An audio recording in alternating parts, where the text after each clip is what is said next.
কাছে বলিব আমার দুঃখের কথা? স্বপ্ন ভাঙা কত কঠিন, পাই না পূর্ণতা।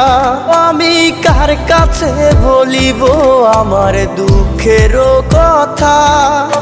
স্বপ্ন ভাঙা কত কঠিন, পাই না পূর্ণতা।